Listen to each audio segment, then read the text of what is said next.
Hello everyone, मैं हूं advocate Rahul Mishra और आज हम उस एक बात की बात करने वाले हैं जो चाइल्ड कस्टडी के केस से रिलेटेड है। वो बहुत इंपॉर्टेंट है। अगर आप उस एक बात का ध्यान नहीं रखेंगे तो आपका केस शुरू होने से पहले ही खत्म हो जाएगा। लेकिन उससे पहले मेरी रिक्वेस्ट है कि अगर आप लोग चैनल पर नए हैं या पहली बार आ रहे हैं या अभी तक आप लोगों ने इसे सब्सक्राइब नहीं किया है तो प्लीज़ सब्सक्राइब करिएगा। साथ ही साथ किसी भी मुद्दे पर अगर आप मुझसे पर्सनली बात करना चाहते हैं या मुझसे मिलना चाहते हैं लखनऊ में या दिल्ली में, तो अपनी अपॉइंटमेंट बुक कराइए और अपनी अपॉइंटमेंट शेड्यूल कराने के बाद आप मुझसे मुलाकात या फ़ोन पर बात कर सकते हैं। और बिना अपॉइंटमेंट के आप मुझसे बिल्कुल भी संपर्क नहीं कर पाएंगे, इसलिए व्हाट्सएप नंबर डिस्क्रिप्शन में है, वहाँ पर जाइए और अपॉइंटमेंट शेड्यूल कराइए। चलिए हम लोग अपना वीडियो स्टार्ट करते हैं। देखिए दोस्तों, जो चाइल्ड कस्टडी का केस होता है वो हर केस की तरह नहीं होता है। चाइल्ड कस्टडी का केस एकदम अलग होता है। चाइल्ड कस्टडी मतलब माता पिता जो होते हैं उनके बीच विवाद होता है, मैट्रिमोनियल डिस्प्यूट होता है और दोनों अलग अलग प्रेमाइसेस पर रहना स्टार्ट कर देते हैं। उनमें से किसी एक के पास उनका बच्चा आ जाता है और एक पार्टी अपने पास दूसरे बच्चे को रख लेती है और दूसरी पार्टी बच्चे से मिलना चाहती है या अपने पास रखना चाहती है, क्योंकि बच्चा तो दोनों का है लेकिन उनको न मिलने दिया जाता है न रहने दिया जाता है।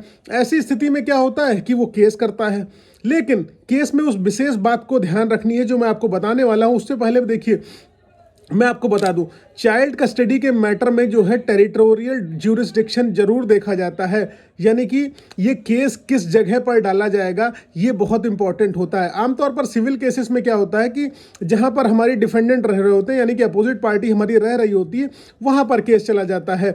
लेकिन मैट्रिमोनियल विवाद में भी यही होता है कि जहां पर पति पत्नी सामान्य तौर पर निवास कर रहे होते हैं, वो 2-3 जगह डिफाइंड की गई है, वहां पर वो केस कर सकते हैं। लेकिन पत्नी के पास इसमें ज़्यादा सारे ऑप्शन है। वो पत्नी केस ट्रांसफ़र भी करा सकती हैं अपनी प्रेमाइसेस पर, जहां वो रह रही हों, जहां भी चली गई हों, वो उनके पास ऑप्शन है।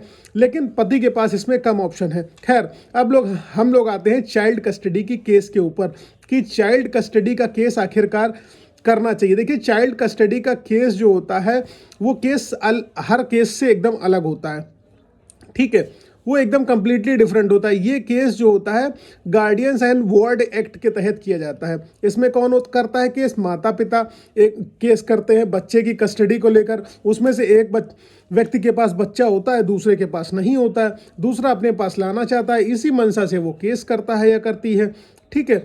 और केस के दौरान क्या होता है कि अगर मान लीजिए बच्चे से उनको मिलने नहीं दिया जा रहा, तो इस एक्ट के तहत ही उनको विजिटेशन राइट मिलता है, यानी कि वो अपने बच्चे से जाकर मुलाकात कर सकते हैं।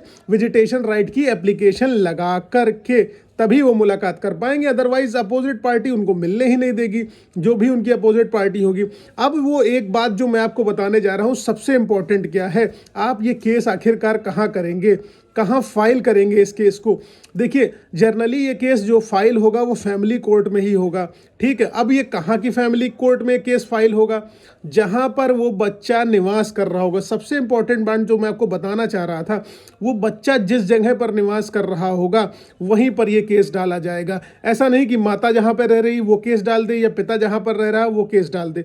जहाँ पर बच्चा रह रहा है, जरूरी नहीं कि बच्चा अपने माता पिता के साथ रह रहा हो सकता है वो बोर्डिंग स्कूल में पढ़ाई कर रहा हो सकता है दादा या नानी के साथ रह रहा हो सकता है माता पिता से अलग प्रेमाइसेस पर वो रह रहा हो। तो ऐसी दशा में वो बच्चा जहाँ पर रह रहा होगा वहीं पर केस डाला जाएगा, ना कि उसके माता पिता जहाँ पर रह रहे हैं वो केस डाला जाएगा। तो इस स्थिति में आपको विशेष ध्यान रखना है कि अगर आप केस करने जा रहे हैं और आपका बच्चा किसी और प्रेमाइसेस पर है तो आप उसी प्रेमाइसेस पर जाकर केस डालेंगे, तभी आपका केस सेट होएगा। अदरवाइज आपका केस शुरू होने से पहले खत्म हो जाएगा। टेरिटोरियल ज्यूरिसडिक्शन के ग्राउंड पर ही आपका केस खारिज हो जाएगा। एक जजमेंट है जो मैं आपको लिंक में दे दूंगा बाद में। एक जजमेंट था, उसमें देखिए एक हस्बैंड होते हैं, उत्तराखंड में रह रहे होते हैं और उनकी वाइफ पंजाब चली जाती हैं।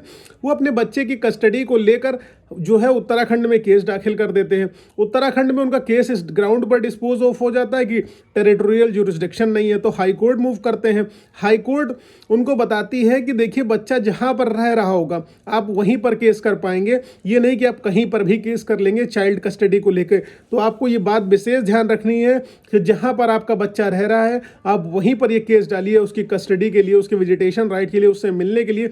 ये सारे के सारे केसेस आप वहीं डालिए। अगर किसी और प्रेमाइसेस पर डालते हैं तो ये आपके लिए प्रॉब्लम सम सिचुएशन हो जाएगी, आपका केस शुरू ही नहीं होगा। ठीक है, लेकिन फिर भी मैं आप लोगों से कहूँगा कि बच्चे को एटलीस्ट कोर्ट कचहरी में मत ढकेलिए, नहीं तो उसका फ्यूचर जो है शार्प होने की जगह एकदम ब्लंट हो जाएगा, नष्ट हो जाएगा। उसके मन पर बहुत दुष्प्रभाव पड़ेंगे, उसका विकास होना संभव नहीं हो पाएगा। इसलिए आप दोनों आपसी वैमनस्य से अपने बच्चों के खातिर निपटा लीजिए। अगर आप लोगों के बच्चे हैं तो विवाद की स्थिति अपने बीच मत लाइए। अगर बच्चों से जरा सा भी लगाव है, अगर लगाव है तभी आप ये वीडियो देख रहे होंगे, तभी आप चाइल्ड कस्टडी का केस करने का प्लान कर रहे होंगे। इसलिए दोनों लोग आपसी वैमनस को हटाकर अपने बच्चे के लिए अपनी लाइफ को एक साथ बेहतरीन तरीके से जीने की कोशिश कीजिए। आई होप सारी चीज़ें आपको क्लियर हैं तो प्लीज़ लाइक शेयर सब्सक्राइब करना। पर्सनली मिलना है, मुलाकात करनी है, बात करनी है, लखनऊ या दिल्ली में अपॉइंटमेंट बुक कराइए। साथ ही साथ फेसबुक, इंस्टाग्राम, ट्विटर पर अभी तक आपने अगर मुझे फॉलो नहीं किया तो लिंक डिस्क्रिप्शन में है, प्लीज़ फॉलो करिएगा। Thank you so much. जय हिंद।